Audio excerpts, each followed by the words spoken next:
kde si mysleli západné krajiny, že položia Rusko na kolená cez Ukrajinu, čo sa nepodarilo, skončí, pretože veľké firmy prichádzajú obrovské peniaze. A budete vidieť, okamihom, ako sa podpíše nejaká mierová dohoda, tam všetci naletia do toho Ruska a budú robiť ten istý biznis. Business as usual, sa tomu jednoducho hovorí. This is my video update on this Monday afternoon, October the 7th, coming to you from Napa, Cyprus. Let's talk about some news.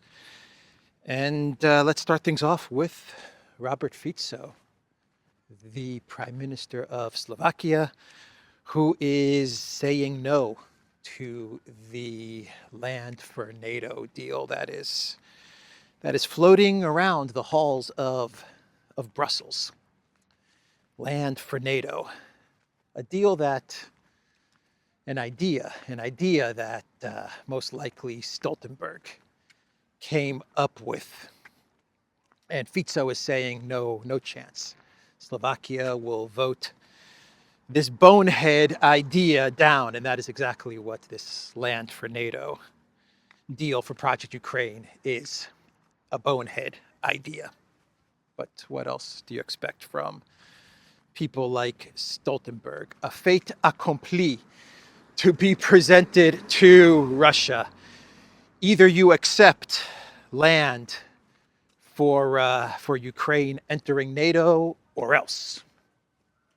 That is the fait accompli which will be presented to Russia. And Fico understands that this is a very dumb idea, but Fico, he is going to be meeting with, or he has met with the Prime Minister of Ukraine, my precious Schmeigel.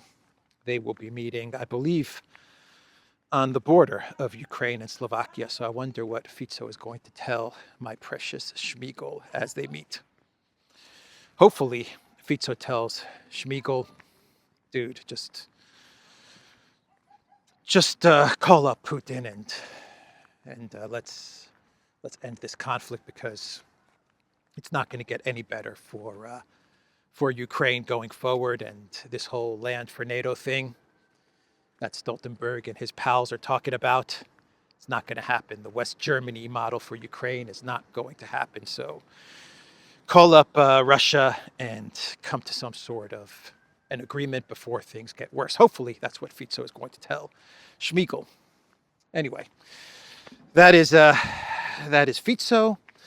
And the Jerusalem Post, they put out a very interesting article today, which claims that the Biden White House, they are proposing a deal for Netanyahu, offering a deal to Netanyahu, which is that if Netanyahu does not hit certain targets that the Biden White House is begging Netanyahu not to hit in Iran, which could escalate things to a wider war, then the Biden White House will give Israel money, weapons, and diplomacy. I'm not sure about the diplomacy thing, exactly what they mean by that, but diplomatic help. I don't know if you're any country, do you really want diplomatic help from the likes of the Biden White House and Blinken? Their diplomacy hasn't really helped in the region to date. It has made things much worse. So I'm not sure what the whole diplomacy thing is with this offer. I find it amazing that the Biden White House, they still believe that they're foreign policy whiz kids. Incredible. But money, weapons, that's something that according to the Jerusalem Post, the Biden White House is offering Israel, and in return, Israel agrees that when they hit Iran, they will avoid certain targets. Let me pull up the article from the Jerusalem Post. It has the title, U.S. to give Israel compensation if it hits acceptable targets in Iran, according to a report. Quid pro quo.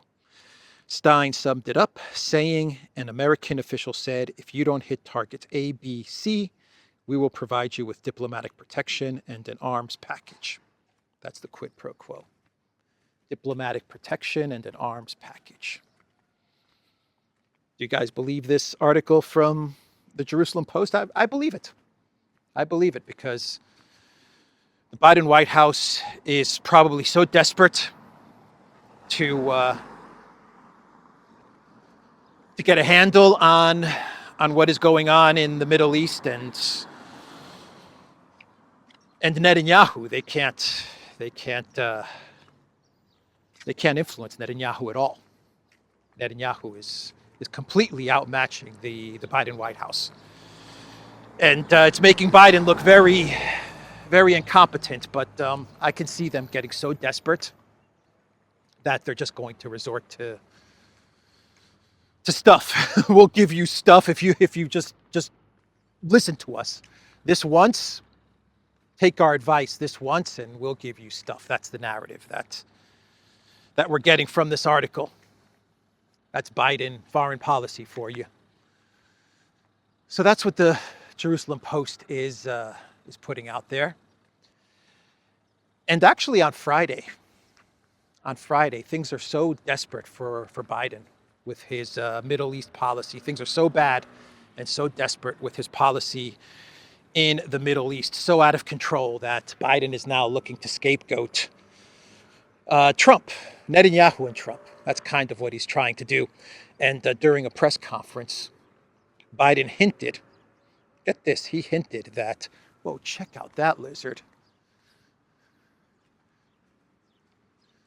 Oh man, that lizard's huge. I don't know if you guys caught it.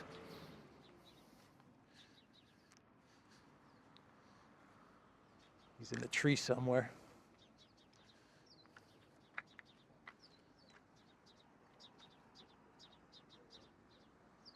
I don't know where they disappear to.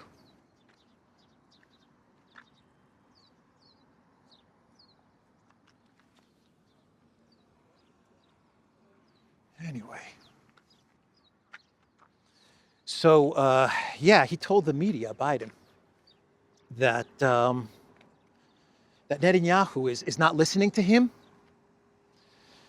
and he's not agreeing to any of the ceasefire deals, and he's not listening to the Biden White House's advice and consultation on the Middle East because he is pulling for Trump to win in November. That is what Biden hinted at. Here's an article from Al Jazeera with the title, Biden unsure if Netanyahu holding up Gaza deal to influence U.S. election. White House has for months said Israel is not the main stumbling block in elusive ceasefire talks. Biden White House shifting the blame of their poor diplomacy to Netanyahu and Trump. It's Netanyahu trying to tip the election towards Trump. That is what Biden hinted at during this press conference. Unbelievable. Unbelievable. They can't accept responsibility, accountability for the fact that they've messed it all up. They messed up the entire Middle East because they just don't understand. They didn't understand how to approach the region and how to deal with Netanyahu. And Netanyahu has been one step ahead of them, 10 steps ahead of them, ever since all of this started a year ago. So that is what Al Jazeera reported. And Harris, she gave a 60 Minutes interview. I think it will be airing either today or tomorrow. But she gave this interview over the weekend. And she was asked about the Biden White House's policy with the Middle East. And Harris, from what I understand, from the segments that have been released from the 60 Minutes interview, Harris was all over the place. She said that, of course, she supports Israel, but from what I understand, she couldn't come out and say it, and she couldn't come out and say that she supports Netanyahu, and she wanted to say that she's also She also feels for what's happening in Lebanon or Gaza, but she couldn't come out and say it's just a complete mess. The whole policy is a complete mess, and because the campaign, they can't figure out a way to talk about their position with regards to the Middle East. They can't formulate a coherent policy and strategy for the Middle East. They're tied to the Biden White House, but they understand that being tied to the Biden White House jeopardizes a lot of votes in key swing states like Michigan. But of course, they want to say that they're supportive of Israel, but they understand that Netanyahu has been outplaying them, and they really don't get along with Netanyahu. This is what happens when you're Kamala Harris and you're the current vice president to a failing administration of which you're an integral part of which you're a part of, and you're trying to position yourself as the change candidate. This is what happens. You're tied to this 4 years of foreign policy and Middle East policy. You're tied to it, but you want to present yourself as being the person that, if elected, you'll be able to bring some change with regards to the Middle East and to foreign policy, and you'll be able to get a ceasefire and bring a resolution to what is happening in the Middle East. But over the last year, you failed. So they just can't figure out a coherent policy, and from what I understand, it came through in this 60 Minutes interview. Can we go in? Can we walk in?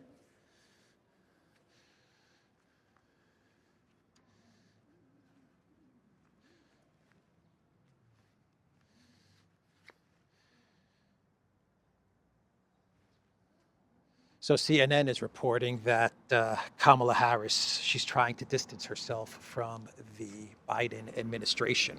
Harris weighs more breaks with Biden as he keeps injecting himself into the campaign. Top aides to Kamala Harris are heading into the final month of the 2024 presidential race, still wrestling with how much distance she can credibly claim from Joe Biden as she looks for more ways to weave in breaks with him on campaign trail, but she keeps getting pulled back to his side for official business at the White House, and he keeps injecting himself into the conversation.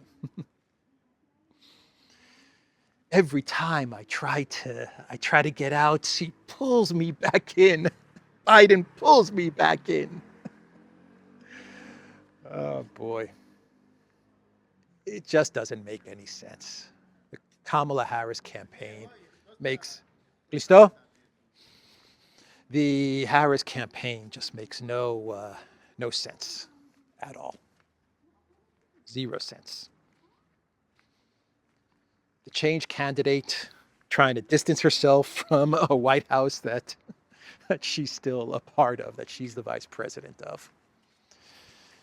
Oh boy. Anyway, that is what CNN is saying. My suspicion on all of this is that the Professor Biden, he likes to inject himself into the Harris campaign every now and then, tie himself to the Harris campaign. Deep down inside, he knows that if he connects himself to the Harris campaign, it damages the Harris campaign, and Biden is still very bitter about everything that went down a few months ago with Harris replacing him as the presidential candidate. Something tells me he gets a little bit of joy, Biden, when he sees the Harris campaign hurt by his association with it. I mean, how do you split the two apart? How do you split apart Harris and Biden? How do you present Harris as the change candidate? I don't know. Something new, something fresh. Joy, that is the Harris campaign. Hope, change, and joy. All right, enough of that. Let's get to the Project Ukraine and Zelensky. He said no to the land for NATO deal. It's not yet a deal just yet, but what's being talked about, land for NATO. Russia keeps the land, Ukraine gets into NATO, and Zelensky said, no, this will not happen. He insists on his peace formula, and he insists on his peace summit. And he does not agree to what Stoltenberg and Brussels and all these people are suggesting. A definite no. Russia's going to say no to this, of course. They're going to be presented with a fait accompli, and they're just going to laugh, and they're going to say no. Zelensky's saying no to this. Fico's saying no to this. You got to imagine that many member states in NATO are going to say no to this. I would guess that Germany's going to say no to this. France is going to probably say no to this. Italy will say no to this land for NATO. Even the United States is going to probably say no to this. I don't know. But we have a definite no from Zelensky. And as I said in my video update yesterday, there's no way that Zelensky can accept anything short of continuing the war. Because if he agrees to anything, even so much as calling Putin or suggesting that he's going to talk to Putin or call Putin, Zelensky's toast. The Banderites are going to get him. So he can't accept anything. So Zelensky is giving a hard no to land for NATO. Podolyak, I don't like this land for NATO thing. Maybe land for homes. I'm not so hot on NATO, but if we do a land for homes, I get many homes. Russia keep land, maybe this deal I can accept. Another lizard. Man, I keep on missing them.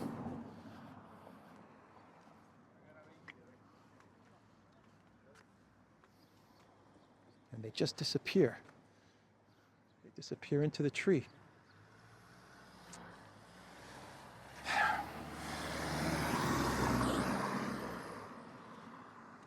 So what else is going on with Project Ukraine? Zelensky still has not presented his victory plan. It's been a couple of months since he's talked about his victory plan, which he made up after Kursk.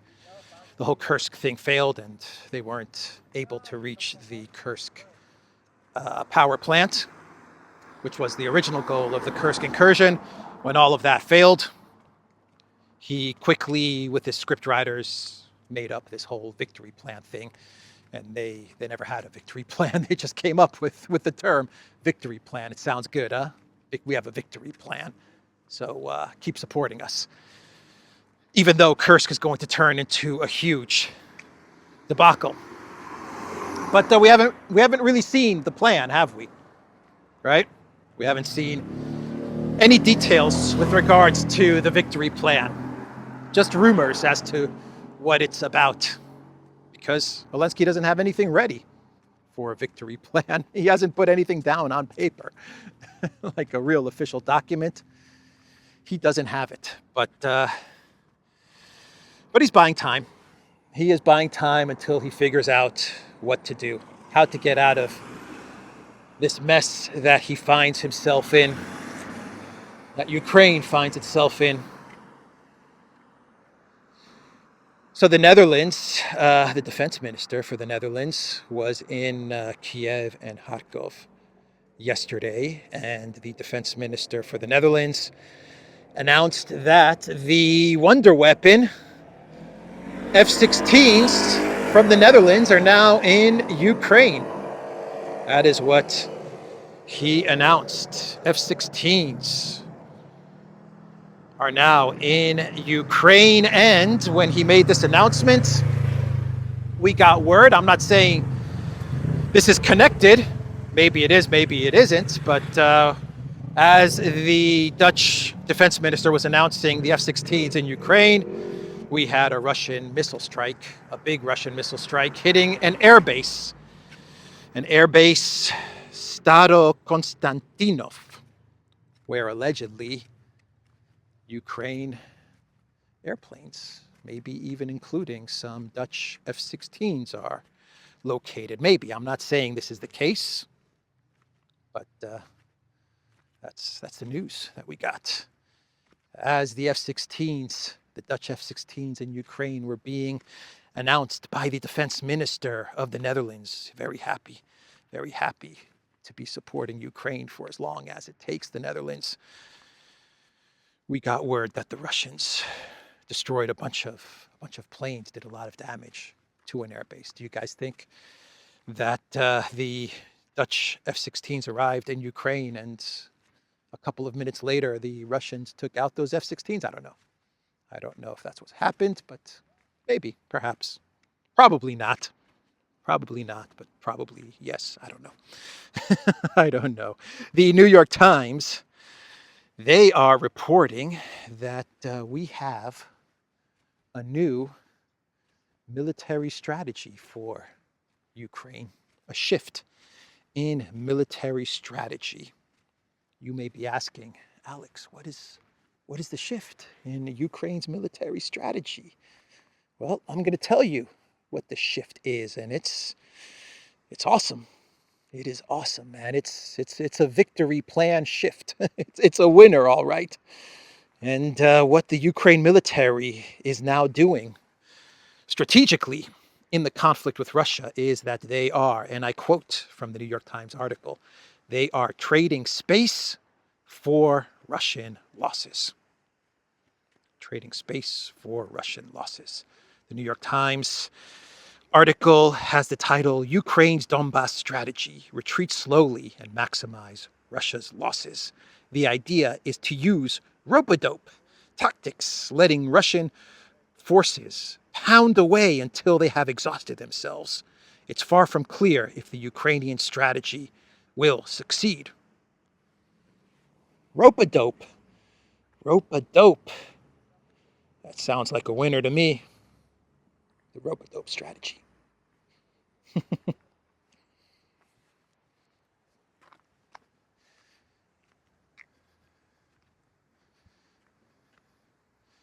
So let's figure out exactly what this strategy is all about, this rope-a-dope trading space for Russian losses. Let's see what this is all about. To outside observers, Ukraine's slow but steady retreat from the Donbass region, the main theater of the war today, may seem to signal the beginning of the endgame, with Moscow firmly gaining the upper hand on the battlefield, leveraging its overwhelming advantage in manpower and firepower. But Ukrainian commanders and military experts dispute that, saying that a more crucial fight is unfolding in the region that goes beyond simple territorial gains and losses. It is now a war of attrition. It is now a war of attrition, okay, they say, with each side trying to exhaust the other by inflicting maximum losses, hoping to break the enemy's capacity and will to continue the war.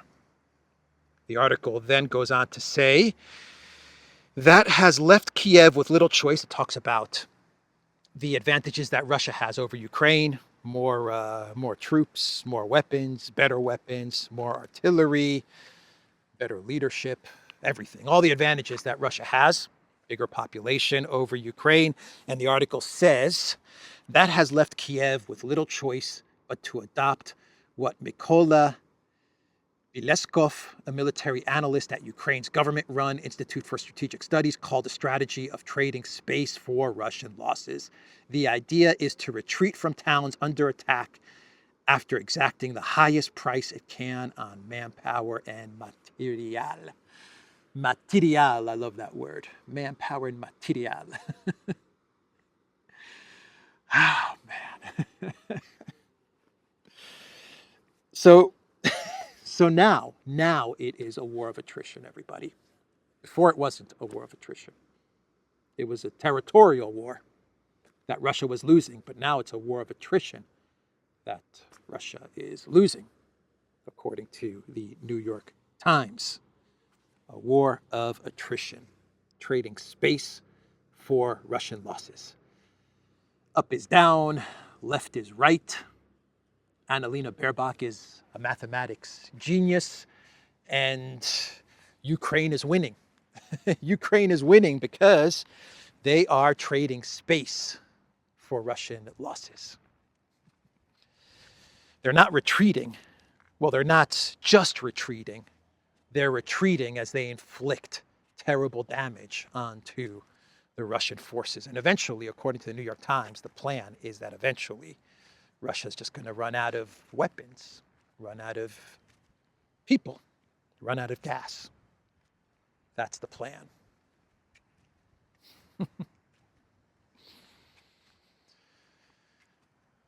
Now it's a war of attrition. As of today, it's a war of attrition. Before, it wasn't a war of attrition. Oh boy, this should be my clown world. This should be my clown world. So The Atlantic, they put out an article with the title, "The Abandonment of Ukraine. The American strategy in Ukraine is slowly bleeding the nation and its people to death." That is what The Atlantic is saying in this article. And the article is not really so much about the abandonment of Ukraine. That's not what this article is really about. This article, what it's really about is that the weapons given to Kiev have proven useless. All of the weapons, all of the wonder weapons given, from the javelins to the Abrams tanks to the Challengers to the Leopards, to the ghosts of Kiev's and the goats of Kiev. All of these wonder weapons have been proven useless. The Russian military has figured them all out, even the HIMARS. This article even says that the HIMARS, the once king of wonder weapons, the HIMARS, have been figured out by the Russian military. And according to this article from The Atlantic, HIMARS are only 10% effective. So what this article is really about is that the West needs to invest more money into the military-industrial complex. That's really what this article is about.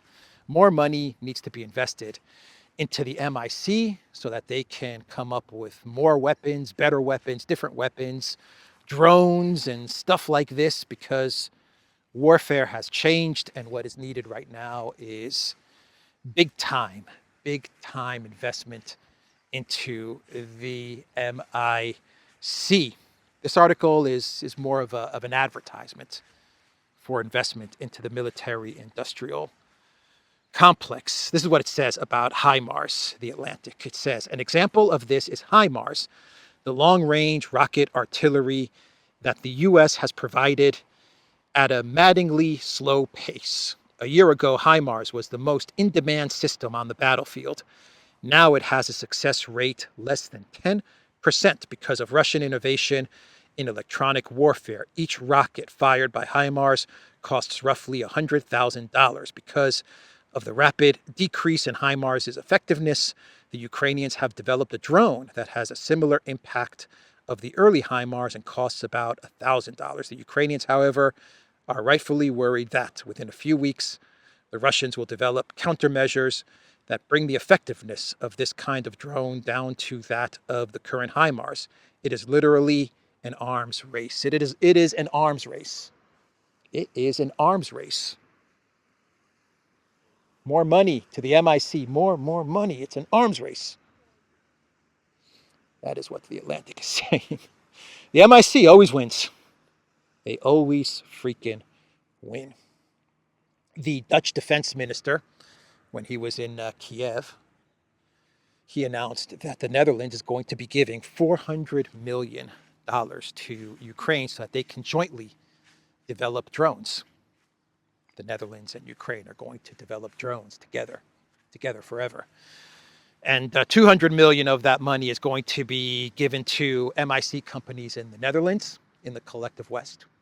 And another 200 million of the 400 million is going to be given to Ukraine and to MIC companies in Ukraine.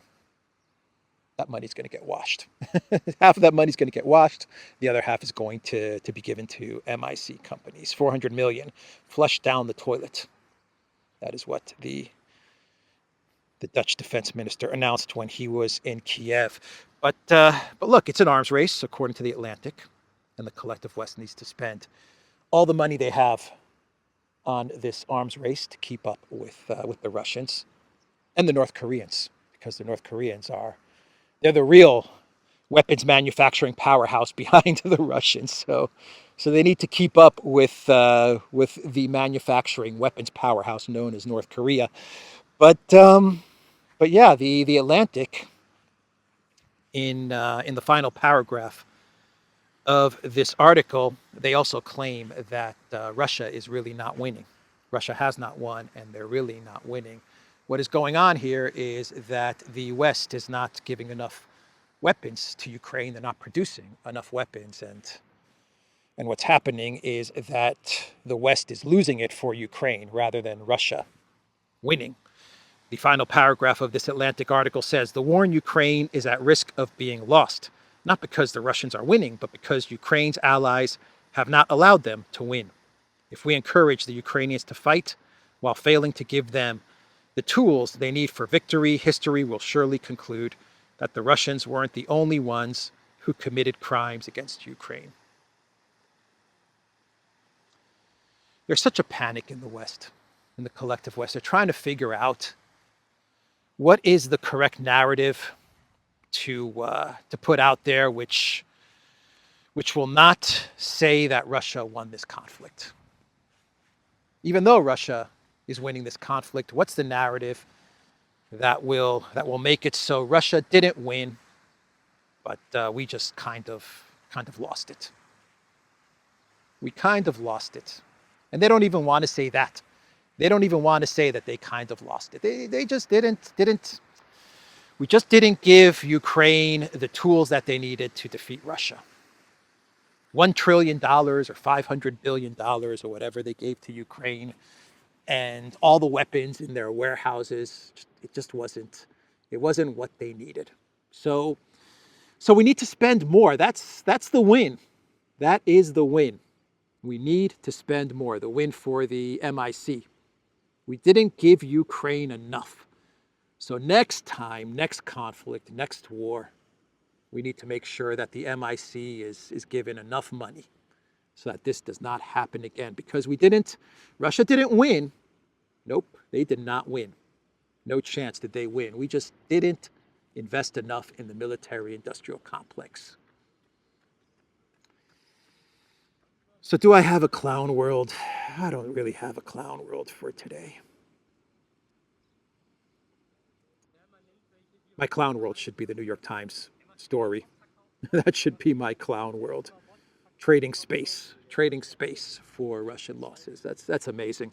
I was floored when I read that from the New York Times. Not surprised, but still kind of surprised.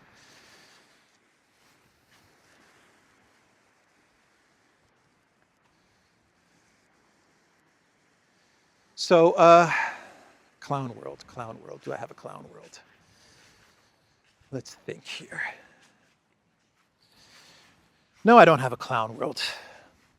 How about we talk about Germany's economic state? According to Bloomberg, German factory orders drop in another sign of industrial woe. Outcome for August follows 2 consecutive months of increases. Government is set to abandon hope of any growth this year. Factory orders in Germany dropped by 5.8% month over month, the biggest decline since January, marking yet another setback for the industry in a year when Europe's largest economy has struggled to achieve its much anticipated recovery.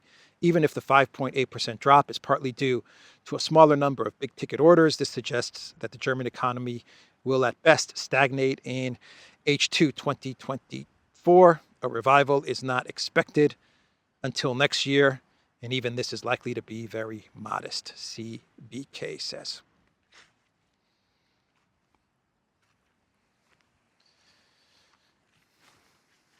That's what happens when you allow Gilligan to blow up your pipeline. Germany, that's what happens when Gilligan and the skipper blow up Nord Stream. Olaf Scholz, though, to be fair to Olaf Scholz, it does seem as if he has finally realized that they've lost this conflict. They didn't get the win over Russia. They didn't get the regime change. that they were hoping for. They didn't sink the Russian economy as they were hoping for. They didn't break up Russia as they were hoping for. And Germany. Germany has been damaged a lot by all of this. And it does look like Olaf Scholz is trying, in his pirate ways, he is trying to figure out how to contact the Putin and how to get Russia to agree to something that will stop the damage to Germany's economy. Anyway, that's the video, everybody. I will end it there. theduran.locals.com. We are on Rumble, ODYSEE, BitChute, Telegram, Rockfin, and Twitter. X. Go to the Duran shop, pick up some merch like the t-shirt that I am wearing today with the patch of Australia on the sleeve. These are the best t-shirts around. Excellent quality, and they look very, very sharp. I think they look sharp. Anyway, that is the video, everybody. Take care.